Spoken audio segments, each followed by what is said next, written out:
Hello, everybody, and welcome to the Sports Blog on the Greater STL Sports Network. This is Robert Bowlesby here with you. And we're going to start off today's show with a little bit of Cardinals talk. And the week that was, it seemed like that from Tuesday to Saturday, that what happened with the pitching staff all tied in together, mostly with this fifth starter spot. As Tuesday against the Marlins in a 7-1 win, the Cardinals, Marco Gonzalez went 4 2/3, had 4 hits, 1 earned run, 2 walks, and 3 strikeouts. Look who's in the front running. The rookie is 3-0 with a .84 ERA and 10 out of 2/3 and 6 strikeouts in the spring training so far.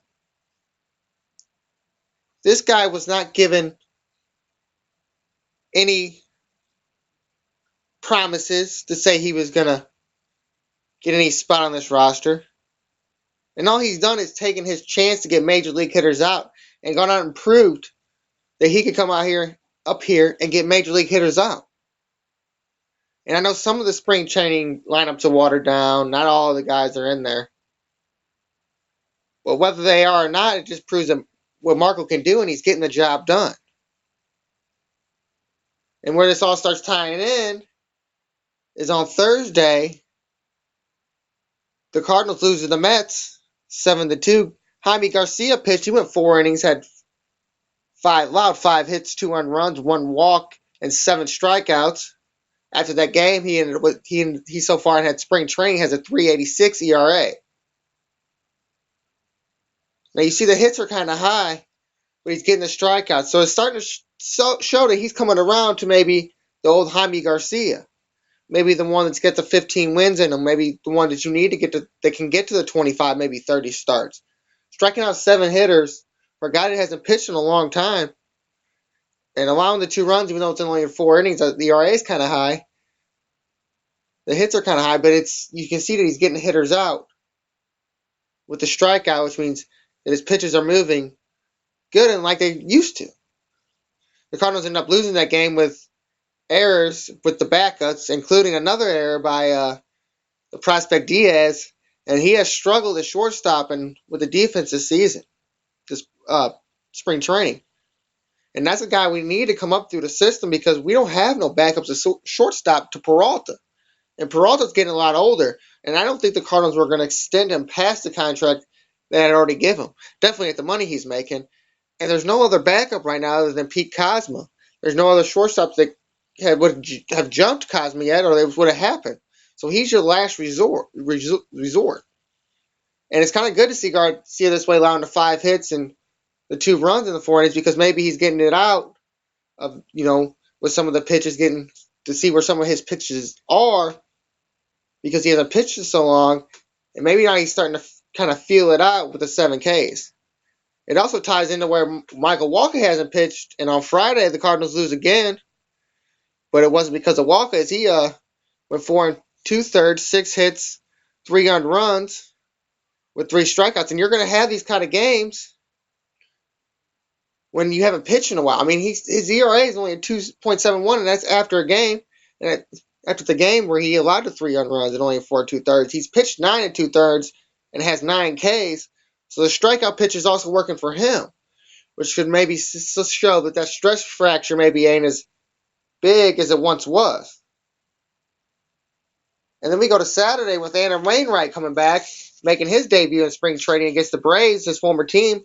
And he went 4 innings, 4 hits, 0 earned runs, 1 walk, 3 strikeouts. And maybe that time rest was what the Cardinals really needed and what Wainwright really needed. And he's coming back showing he's still strong, and he's confident, he says, that he'll be there for opening day. And I don't doubt anything Wainwright says. It's in his first start. He comes out and does this, which you don't see a pitcher take time off, and usually this happens, but it's Adam Wainwright. How can you not trust what Adam Wainwright does? But how this game tied into the 5th starter spot is Carlos Martinez out of the bullpen. Comes in, pitches 3 innings with 3 strikeouts, no runs in relief, had 1 walk. And this is what the thing has been said about Martinez since the Cardinals have been trying to make him the starter, is that he's a 40-pitch pitcher. This is the Carlos Martinez you see. He becomes mediocre after he gets through 40 pitches or 3 innings, kind of like what we kind of said with Joe Kelly with the 5 inning starter. And that's kind of what the Cardinals are trying to get away from. They want a guy that they can rely on to go these 6, 7 innings, because over the last few years, as you've seen with Rosenthal last year, the Cardinals tend to wear out their bullpen when they get shady starting, and it's mostly due to injuries, with having to put guys like Tyler Lyons in there and also Joe Kelly in there, which I thought he was better already out of the bullpen anyways, but he seemed to be perceived as a starter there in Boston, so maybe they see something different in him. Maybe their pitcher coach can change his mechanics to see something to make him better. Maybe less running and stress from not having to bat, even though he was a pretty good hitter. But maybe this is where Martia's role is, and maybe this is where he's going to flourish. Maybe he turns in that 8th inning guy. Maybe if Rosenthal struggles, he turns to that 9th inning guy. And maybe this is what happens to him in the long run with the way that Jaime Garcia and mostly Marco Gonzalez is pitching. And like I said last week, it's always nice to have that change up in the lineup when you have the 4 good right-handers going, and then a team has to come back and they get that wobbly curveball from the left-hander. So it looks like that the 2 guys in the front running now are Marco, then Jaime, and now the old front runner is now in 3rd place, and I think he's going to be the one that ends up in the bullpen, and I don't think he'll have the long reliever spot. I think he'll have a big role in the bullpen. You can't just throw talent like that in a spot that doesn't matter to the team. And when a guy like that can come out of the bullpen and throw with the heat he does and the mini Pedro aspect, well, put him as a mini Pedro out of the bullpen and he comes out throwing like that, and he's another Aroldis Chapman and just mows guys down. And he's still in his early years. So maybe when you lose a Lackey next year, you say, hey, let's get it again. Let's try it again. Let's get it going, because you're not going to just give up on a guy with this kind of talent. Well, the Cardinals also played Sunday as they played against the Baltimore Orioles against their old nemesis of Bud Norris, the Cardinal killer from the Houston Astros. Lackey went 4 1/3, allowed 7 hits, 5 earned runs, 1 K. Hey, let's just hope he's kind of getting like the other guys like Joaquin Garcia and just kind of getting it out. Getting it out before the season starts.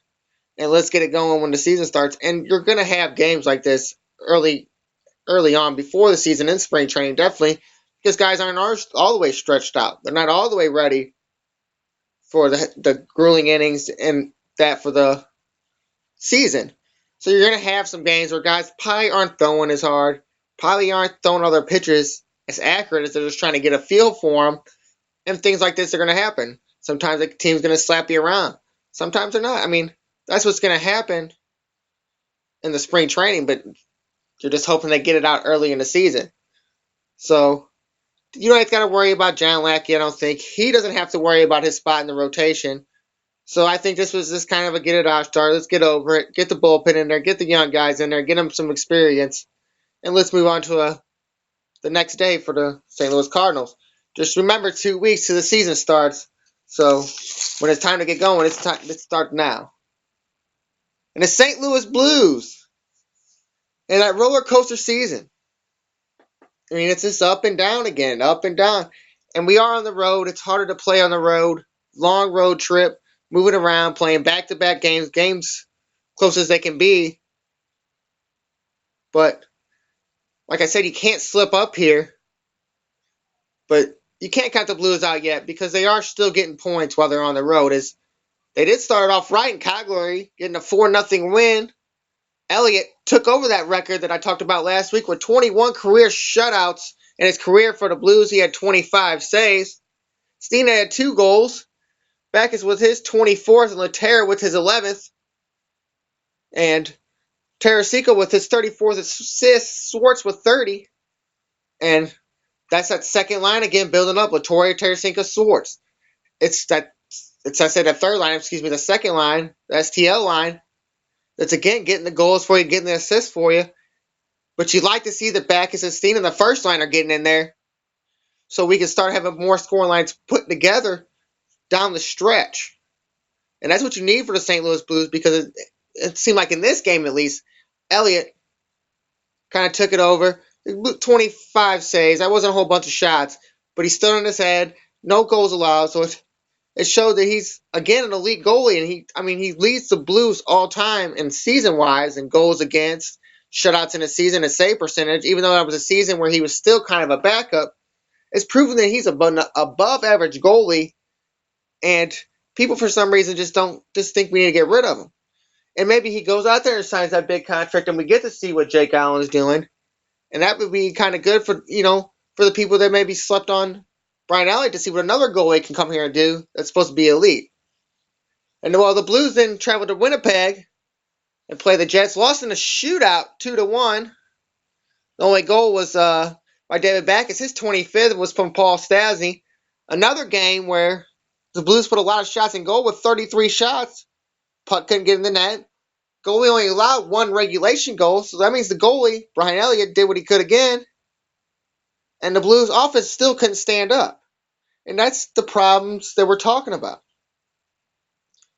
And when you score goals, you got to keep it going. You got to keep the stretches on. You can't fall back. And it seems like the Blues when they score a goal, it seems like they get a little relaxed first, and they try to start pumping back, and then they just throw shots at the net to try to get at goals, and it doesn't always work. Oshie did score in the shootout, but Winnipeg scored twice to get the win. Well, this is the stinker on the road trip as the Blues lost 6-3 on Saturday to the Minnesota Wild. Elliott got chased in that game, and there goes for the Elliott haters. And I'm not going to get into that. 12 saves on 16 shots. Chris Stewart did start it off, former Blue, and another former whipping boy for the Blues that finally got out of here. But he's back with the Wild. Only scored his 14th on the year. Tarasenko did end up scoring his 34th on the year. And Schwartz with his 34th assist. Petro also with his 34th. And I'm going to get to the little points things later of how there's some players in this team that are starting to build up points. James Schwartz also scored in that game along with Paul Stastny. But the Blues scored in that game, and again, the goalies couldn't stand on their head. Elliott gets chased quick in the second period, allowing 4 goals. And, I try to defend him all the time. But, he had a bad game. It's going to happen. It's what happens to goalies. It doesn't happen to the most elite goalies. But Elliott just had a bad game, and he got chased. And you got to just move on for that in your head. And Jake Allen was going to get to start the next night anyways. So he got an early time. More experience. He got loose, for the next game. And, it's kind of bad for Elliott because he had a good streak going to where he had the Blues only allowing in the last 2 games that one regulation goal. So, sometimes it happens, and he's going to have to step up better than this. You can't have this Brian Elliott going into the postseason. This ain't the Brian Elliott that I would be defending. And this is the guy that we were just talking about all the shutouts and stuff, but he's got to keep it going, and he just can't do that. And the thing about the Minnesota Wild, who, if the season ended today, ended today or yesterday, the Wild would be who the Blues would face in the playoffs. The Wilds have gained 5 of 6 points possible versus the Blues this season. So the Blues with their 96 points are still tied for first. Would face a team that they're struggled against this season, and that's not going good for the Blues. Another thing about the thing with the being in first place with Nashville is the Blues lost their game in hand today as they played their old rival, the Detroit Red Wings, who are now in the East, due to them kind of whining about time, the way weather time was different than the times they played against, blah, blah, blah. But anyways, the all-time record for this team was the Detroit Red Wings leading 198-116 with 37 ties. Today they played at the Joe Louis Arena. That was 118-116 Detroit with 37 times. And at the Joe Louis Arena, Detroit's 57-36 with 12 times. Well, they added another one to it today as they won 2-1 in overtime. Jake Allen in goal, and the Blues started off on a power play in the second period with Steen scoring again, his 23rd goal in the year, his 8th power play goal. Again, Petro with another assist, his 35th, Stastny with his 24th. But again, the Blues game couldn't score. And this game was crazy, just the intensity and how everybody was going at each other. And Detroit's defense was really slack, and there was a lot of breakaways for the Blues that they just didn't take advantage of. And it didn't really make any. It just you get the bad defense. The Blues finally played the defense that you wanted to play all year, and they weren't the ones that slipped up. You actually had another team slip up, and the Red Wings with their defense, and the Blues couldn't capitalize again. And then everybody's going to want to blame Berglund at the end of the third period for the penalty he took, but there was a lot of dumb penalties by both teams in this game. Also, the referees were outrageous. The referees couldn't even control the game, which is something you usually don't see in an NHL hockey game. And it was just kind of weird on everything was happening, and there was penalties called after penalties after penalty. But everybody wants to bring Berglund for his stupidity, but right before that, McCulloch, when I watched him in this game, he didn't have that great of a game. He had a dumb penalty right before that. Well, the penalty led to an overtime in which the Blues ended up losing in 24 seconds in, 2-1. Allen, 23 saves on 25 shot attempts. But this is that roller coaster again, where you got the good goaltending today and the good defense, but you couldn't capitalize on the scoring. You put 3 goals up against Minnesota, but then you lose 6-3 because of bad goaltending. You got down 4-0 that quick. So the Blues got to start putting it together and show what they got this season, because we can't go to another postseason wondering what's going to happen. There's 10 games left in the season. The Blues are going to have to show what they're worth. But the scoring's there for the Blues, as I'm going to tell you here. As I'm going to go with Tarasenko, Schwartz, Backes, Steen, and then Pietrangelo, mostly for his assist. Tarasenko, 35 goals. Schwartz, 24 goals. Backes, 24. Steen, 23. Pretty good set of goals. Assist, 35 for Tarasenko, 31 for Backes, or for Schwartz, 28 for Backes. Petro has 35, only has 6 goals, and Steen has 38 assists. Tarasenko 70 points, Schwartz 55, Backes 53, Petro 41, and Steen 61. So from 5 guys right there, that's a lot of points. There's also other guys like Oshie and Stastny that also got a lot of assists. It's not as many goals, and they're up there in the points with the other guys. So we got the points this year, but we got to put it there in different time, or at the right time. We can't have a 4-0 game and then go back and not be able to score again when we have the shots on goal and we're getting the chances at the net. I mean, this is a good team and we got good goal scorers, but it seems like we're missing out on something.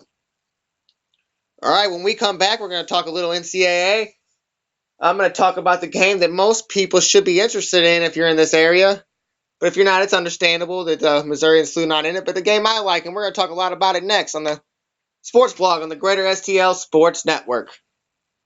Hello, Robert Bowlesby here. And if you would like to advertise on a sports blog, please email me at rbowlesbyjr314@gmail.com. That's rbowlsbyjr314@gmail.com. Or tweet me at rbowlesbyjr, or tweet the Greater STL Sports Network at Greater STLSN. Also use these Twitter handles and emails for news, info, suggestions, or comments on the network. Thank you for listening to the Greater STL Sports Network.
And welcome back to the Sports Blog on the Greater STL Sports Network. Robert Bowlesby back in with you.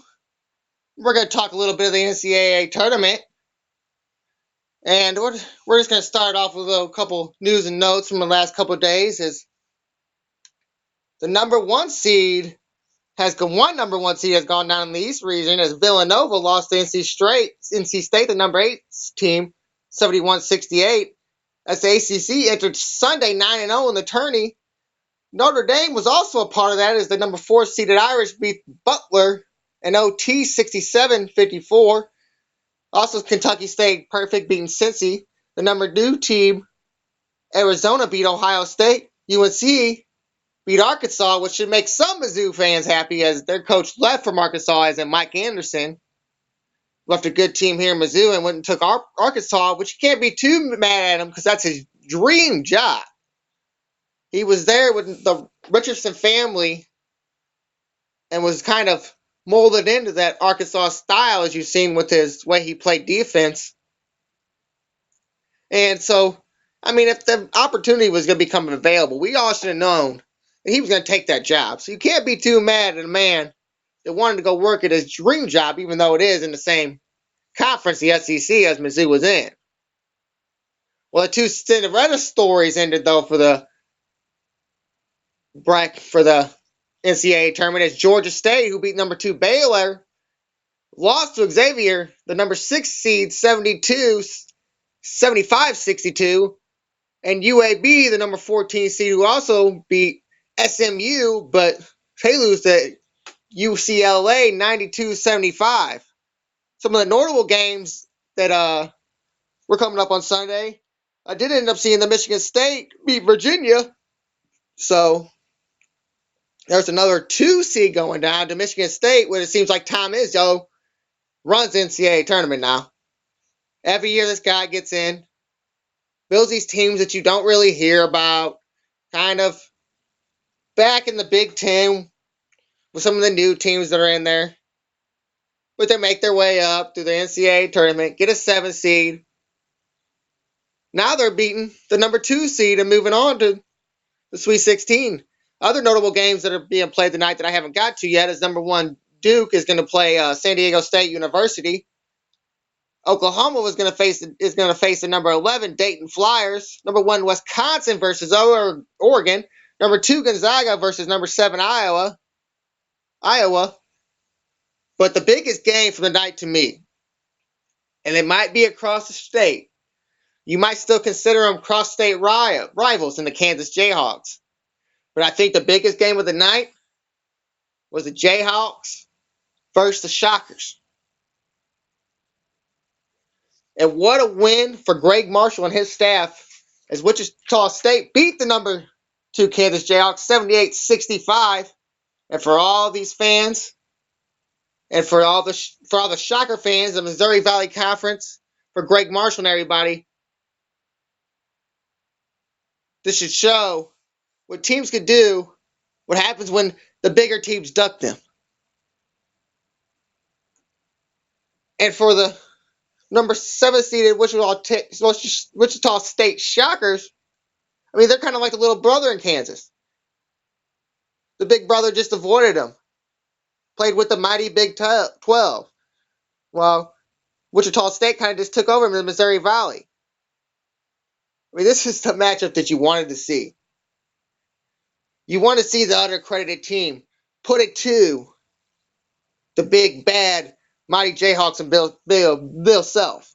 The Shockers and Jayhawks haven't played since 1993. These are cross-state teams that haven't played since 1993. Greg Marshall has said he's tried to hoax Kansas in the game through the media. But if you know Bill Self, we've learned it here in Missouri. He's going to dodge you when he says that he doesn't think it's beneficial. He always thinks that if Mizzou wanted to play Kansas, they should have stayed in the Big 12. But I think that's just a cop-out. He says he feels his program has nothing to gain from deviating from the long-standing policy of not scheduling the Shockers. Self thinks it only jeopardizes their status as top dog in the state/region, even though this would draw massive in-state and national attention. Self thinks that it can do that with any other well-known name brand teams. In 2013, Self said it was best for our program. If it was best for our program, I would reach out to them. Well, let's just listen to the teams that he played in the non-conference schedule of his schedule for the Kansas Jayhawks in 2014-2015. Kentucky, Florida, Georgetown, UPaul, Temple, UC Santa Barbara, Michigan State, and that's all I got down. Excuse me. It was Kentucky, Florida, Georgetown, Utah, Temple, UC Santa Barbara, and Michigan State. They lost to Kentucky by 32 points. They lost to Temple 77-52. Now you could tell me that if you would have put Missouri in there, you wouldn't have won that game. So what, is Bill Self going to put Missouri in there next year because Missouri was 9-23 this year, and that might be beneficial for his team to play against another team in the SEC? Why would you risk losing 32 to the best team in the nation when you could have played Missouri, or you could have played Wichita State and maybe kept the game close and maybe even won early on in the season? So it just proves that Bill Self has just got an ego so big that if it's not beneficial to him in some way, it's not going to work. But if you look back at the Kansas stats, they're 12-2 all time versus Wichita State. So why would you not want to play them? Maybe they were scared from when Wichita State beat them in 1981 for their first one in the Sweet 16. Maybe they're scared from 2013 in which Wichita State went to the Final Four. I mean, is that not something that a guy can ignore? A team that wants to play him, obviously, and he thinks he can just use his coaching as best interest for the team.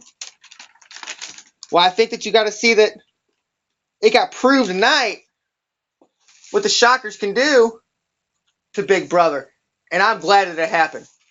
I'm really glad that they did put the Big Brother and show them, the in-state rival, who's boss now.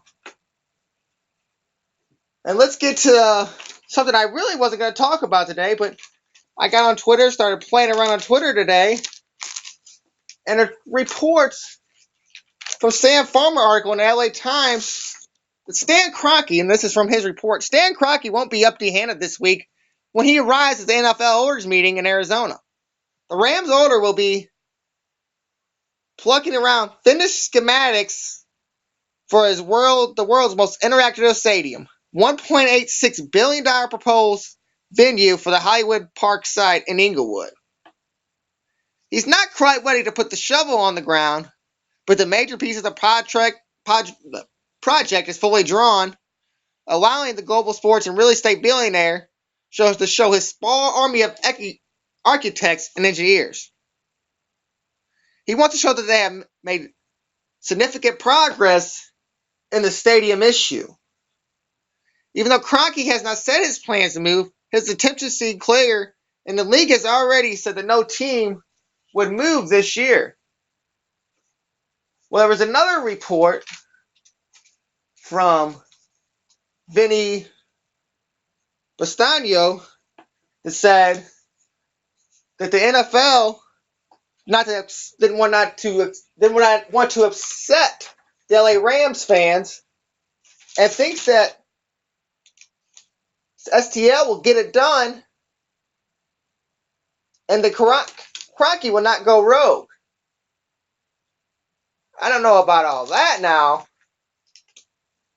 but it is the stadium that he was building when he already has a team and he's a multi-billionaire, and he's the second richest owner in the team. So could he just kind of do whatever he wants? Well, let's talk a little more about the stadium that he's coming to propose to the LA media, or to the NFL owners for LA. It's got a white metallic wave-shaped structure featuring a roof that compresses the stadium and that covers the stadium and the outdoor plaza. The roof has metal borders, but the area over the playing field is made of transparent material called ETTE, designed to allow breezes to flow through the building to enhance the outdoor feel. The roof would be 275 feet above the playing field. The building would be in ground 175 feet to confer with the height restrictions for LAX. Why have a roof in LA to create the world? Why have a roof in LA though? Is what most are saying. This is all from Stan Farmer's report. And it's to create the world's largest billboard visible to 35 million travelers who fly in and out of the LAX airport each year. There could be image projection or animation on the roof instead of a permanent fix to create more, of course, revenue for the stadium. Well, as I reported about Vinny saying something about Kroenke not going rogue earlier, he also put on Twitter that the Chargers and the Raiders were coming with a plan for their LA stadium, and that they were also coming for stadiums that will for their own prospective markets. Even though he didn't say much about the Raiders' plan. The Chargers are coming with a plan to update how to include San Diego on their plan to make up bonds between 500 to 600 million to help build the stadium. So the Chargers and Oakland's also trying to get in this game with Kroenke too, to where who's coming first. What also Vinny also said about Stan Kroenke is that he's not going to show his cards until he absolutely has to. Which tells you right there, Kroenke is kind of sitting back in the chair, kind of thinking he's the mastermind of this plan to see what's going to happen. Maybe it's to get to LA. Maybe it's to stay in St. Louis and get the stadium he wants. So I hope that the St. Louis Rams are jumping at the bit. That is because the Rams need to stay in St. Louis. And if St. Louis, I don't understand why somehow the St. Louis Kroenke wants to have part of the stadium and the ownership of the team. Why can't the CBC give Kroenke part of the new stadium? Maybe Kroenke can give them, maybe he gets a part of the dome. Why can't St. Louis give up some of that money to Kroenke? Look, Kroenke gets what he wants done. He puts the money that we need him to put in, or maybe even more. Maybe he upgrades the dome with some of the money he's putting into the Rams. Maybe he makes that stadium a different stadium in St. Louis.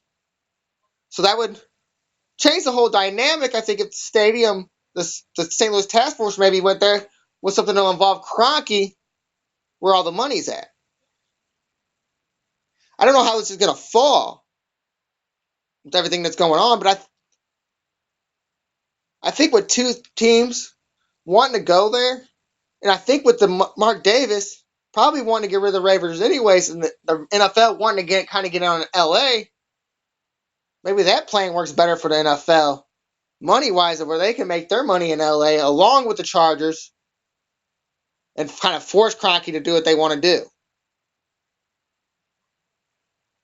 All right, we're going to have our last segment here. Right after this has been the Sports Blog on the Greater STL Sports Network.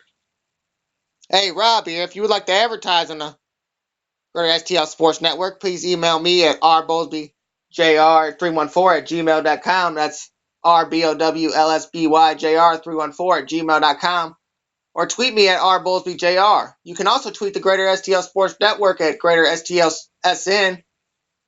You can also use these email and Twitter handles for information, news, updates, or anything you need to know about the Greater STL Sports Network. Thank you for listening.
soothing your mind and spirit. And welcome back to the Sports Blog on the Greater STL Sports Network. Robert Bolzer here with you. And I was going to try to incorporate some funny stuff into the show. I just went on the Post-Dispatch and looked up weird, funny news. And I got a couple of stories from here around the United States. Tried to look up some in St. Louis. There weren't many good ones, so I stayed around the country. And on March 19th, authorities in Minnesota said that 3 would-be burglars decided to pick the wrong time to pocket dial 911. Blue Earth Sheriff Captain Rich Morey said dispatcher took a call early Thursday morning and heard 2 voices on the other end. The dispatch could hear a conversation suggesting that the men were involved in theft or burglary. Captain Murray said officers used a 4-minute phone call to arrest the 3 suspects. One of the last things heard on the call was, "I think I see the police," followed by sounds of running. How did you pocket dial 911? Usually, aren't these smartphones locked now? You got your phone in emergency mode? I just don't understand how somebody, what is that, the last number you called was your chick beating you up and you're threatening to call 911? I just don't understand what could have happened there to make you pocket dial 911. But that shows you what goes on sometimes, I guess, in Minnesota. On the Tuesday in South Bend, Indiana, an Indiana teen, luck I has guests run out on St. Patrick's Day after a runaway beer keg caught the attention of police. Police say the newly purchased keg fell from the bed of a pickup truck Tuesday. Police retrieved the keg, and the buyer of the keg was issued a citation for illegal transporting an alcoholic beverage.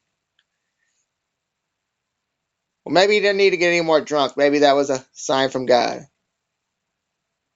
Well, we'll go to the 18th. In North Carolina, police say a man dressed as Darth Vader entered the state employees credit union and robbed it at gunpoint at around 11:45.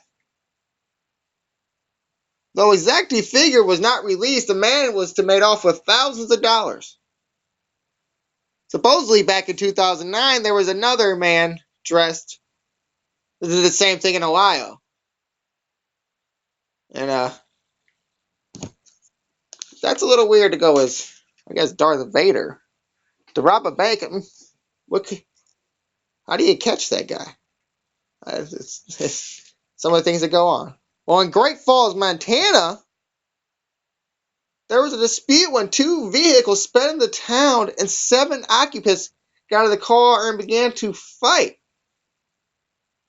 The brawl began when a sedan pulled up to a coffee shop at 2 p.m. and a pickup stopped behind them. Authorities say the initial dispute started at the Rocky Boys, Indiana reservation. Wow. And the pickup chased the sedan through the city. They began to fight in the street once they pulled into town. At one point, and this is where it gets kind of weird and Hoosier, a man picked up a chainsaw, fired it up, and began swinging it around. Once the chainsaw was put down, one of the men from the pickup truck fled in the car. 3 others got in a pickup truck, and 3 men were stranded. One of them had a superficial stab wound, and 4 of the 7 have been charged with more charges to come. So there's your little stats and weird news for the day. We'll get on back in a little Rams talk to end the show. And the Rams signed an offensive lineman this week as Garrett Reynolds, formerly of the Falcons and Lions. 5th round pick of the Lions, 6'7", 305, signed with the Rams this week. He played for UNC, and he has played offensive guard and offensive tackle. So that's just another thing to bolster the line, to give us some depth on that offensive line.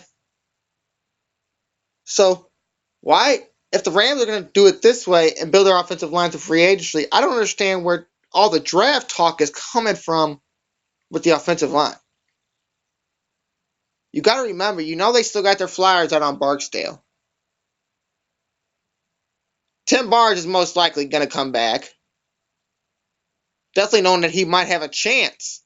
If you give someone an incentive, they're going to probably come back and do it. And I hope they do give Tim Barnes a chance, a guy from Mizzou. Give him a chance to get some exposure in the town he played at State. And he's been here with the Rams for a while, and the Rams have used him periodically when they needed to use extra offensive linemen. You also got Barrett Jones out there, who has played center and has played guard. But maybe Reynolds could be that filler at the guard. Barksdale comes back to tackle, and you get a center. Centers, you can get a center at any time in the draft. This guy was a 5th-round pick as an offensive tackle out of college, played mostly guard for the Falcons, did play both for the Lions, though. So it tells you where you can get players, maybe just as stopgaps. Because if you're going to get this quarterback and get rid of Sam Bradford, then I think you have to put playmakers around him. And he has his slot receiver. He has his Riley Cooper, but he doesn't have his Deshaun Jackson, and he doesn't have his Jeremy Maclin. Kenny Britt is not going to be your get-down-the-field guy. Yeah, he gave you 700 yards last year. That's still not 1,000 yards. You need a big play receiver. He's not getting the big play every play. He's not this big receiver that's proved it over his career. Now maybe Brian Quick could fill one of the spots on the outside. As he started off last year with the backup quarterback in Kellen Clemens and Austin, or not Kellen Clemens, excuse me, Sean Hill and Austin Davis. He proved that he could do a little something. So maybe he fills one of those spots on your outside. But I don't think this is the draft where you start just thinking about that offensive line again. Maybe you do if you don't get that right tackle. But there's not many up above average grades for right tackles in the first round anyways. There's not a whole lot of that up there. So think where you're at in the draft. You have to look at playmakers on the outside. It's enough with building in and out. We need to build out from in. It's enough with the running backs. We got their set of running backs. Let's see what Stacy can do. Let's see what Trey Mason can do. Now that they know they're the guys. Benny Cunningham's still here also. So I think with the pick in the draft, we had to go playmaker.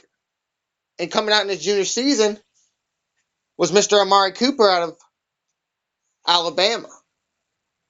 Now I went with their final seasons, Amari in his junior, Marshall in his senior, Calvin Johnson in his junior. Amari Cooper stats for his junior and his career: 124 receptions, 1,727 yards, 13.6 average yards, 16 touchdowns this year for Amari Cooper. In his career, 228 receptions, 3,463 yards, a 15.2 average, and 31 touchdowns. Now you can say them are just spitting out his numbers, but I wouldn't compare it to the two biggest receivers I think in the game right now, in Brandon Marshall and Megatron Calvin Johnson. In his senior season, Brandon Marshall had 74 receptions, 1,195 yards, a 16 average yards, 11 touchdowns, so 16-11. In his career, only had 112, 1,674 yards for a 14.9 average and only had 13 career TDs. So 11 came in his senior season was 13 career TDs. Let's go to a guy that had a little more with Calvin Johnson. In his junior season, Calvin Johnson had 76 receptions, 1,202 yards. That's a 15.8 average with 15 touchdowns. Amari Cooper still beats him there. He only had 178 receptions. Guard Cooper 228, 2,927 yards to the 34 plus for Amari Cooper. Had the better average of 16.4, but only had the 28 touchdowns. Amari Cooper had the 31. I went back and looked at the quarterback stats for both teams, and the quarterbacks for neither one of the offenses were built around the quarterbacks. Neither of the three. So I think this shows you what Amari Cooper can do in an offense that with Nick Saban is built about the running game. He had 124 receptions in a offense that's built not with the a running quarterback in a running game, not fit around Amari Cooper. And I know they keep putting people out there, and out there Alabama does, but I think this is the guy I go up to get. You don't have to go up to get him because he hopefully falls right in your lap. You went up to get Tavon for a playmaker. Brian Quick can be a playmaker. I think Kenny Britt is that fourth guy, the guy you need on third down, the guy you need to spell somebody after a big game. And I think that Amari Cooper is that playmaker you need. I don't think there's anybody else in free agency looking at the wide receiver position that you're going to get the stats that you're going to get, I think, from Amari Cooper. So I don't think that when you have your left tackle and you have a guy that can play anywhere in Roger Saffold, except for center, and then you have guys that you're putting your flyers out that you just go and get more offensive linemen. That hasn't worked. Jason Smith. Jake Long was a free agent, but his offensive lineman that didn't work. So maybe it's time to look at other options and other ways to go about it. Maybe not just go after the first round picks. Maybe actually study the guys. And it has worked on some players, like going up against a Janoris Jenkins or getting a Brian Quick early, an Alec Ogletree.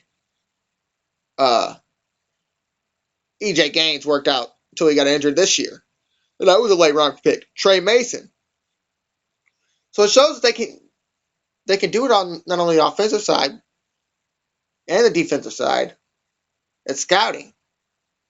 So I think when you're trying to build a team, you have to look at your team. And I know Jeff Fisher wants to base it around the run, but what kind of offense was Amari Cooper in Arkansas or in Alabama? He was in a run-based offense. So I think that kind of works to his strengths. And we don't know what the Rams are really doing at this point. You know, the Rams aren't a team to put on any flyers, as you know, with the Sam Bradford the trade that Sam Bradford's our guy and hired the coaches.